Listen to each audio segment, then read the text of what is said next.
نئی چیز ہوتی تو اس پہلے اس کا نام لیتے، سماہ باسمہ، اینک، ٹوپی، قمیص، پھر دعا پڑھتے اللہم لک الحمد کما کسوتنی، اللہ آپ کی تعریف ہے کہ آپ نے مجھے یہ چیز پہنائی، اسألک خیرہ و خیر ما صنع لہ، اس کی خیر اور اس کی جس چیز کے لیے بنایا گیا وہ دے دے، واعوذ بک من شرہ و شر ما صنع لہ، اور اس کے شر سے اور جس شر کے لیے بنایا گیا اس سے حفاظت فرما، کیونکہ خیر اور شر ہر شے میں رکھی، ہر شے میں خیر اور شر ہے، بس اگر آپ شر سے بچ جائیں تو آپ کے لیے خیر ہی خیر ہے، ہر شے میں کوئی چیز دنیا میں ایسی جو خیر شر ملی ہی نہیں ہے، کوئی دن ایسا نہیں جس میں رات نہ ہو، کوئی ایسی نہیں ہے، اس لیے رسول اللہ صلی اللہ علیہ وسلم نے کوئی بھی پہنے، ٹوپی نہیں لی، ٹوپی جرابیں نام لے سماہ باسمہ، کہ اللہم لک الحمد کما کسوتنی، یہ بھی پہنی جاتی،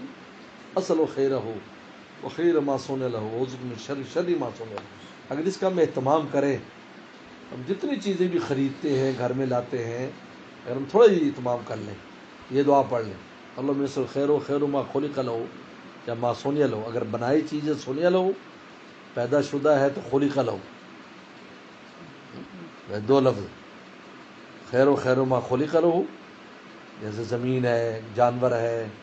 کوئی خیر و خیر ما خلق لہ اعوذ من شرہ و شر ما خلق لہ، اور اگر بنائی چیز ہے سنیا صنعت، اللہم یسر خیرہ خیر ما صنع، آپ انشاءاللہ دیکھیں زندگی میں وہ چیز آپ کو نقصان نہیں پہنچائے گی، فائدہ ہوگا، گڈی ہے، اسلحہ ہے، بیگم ہے، بیگم کی زندگی بال پکڑتے ہیں، پہلی رات ہی بال پکڑ لیتے ہیں، لیکن زیادہ سختی سے نہ پکڑے، نرمی سے پکڑے، انہیں کوئی جھاپڑ رسید کر دے، یہ غربہ کشتر روز اول ہی نہ کر دے، طریقے سے چلے، یہ تو کتنی اہم ہے وہ، گر کی بات یاد کر لو، الحمدللہ میرا اس پر بہت اہتمام ہے، بہت چھوٹی چیز ہو، بازار سے خریدی آپ نے فوراً پڑھ لو، خریداری کے بعد ساری چیزوں پر پڑھ لو، تو خیر و خیر ما خلق صنع لہ اور شر شر ما، اور پہننے والی چیزوں کا یہ دعا ہے شمائل ترمذی میں، اللہم لک الحمد کما کسوتنی اسألک خیرہ و خیر ما صنع لہ اعوذ من شر شر ما صنع لہ۔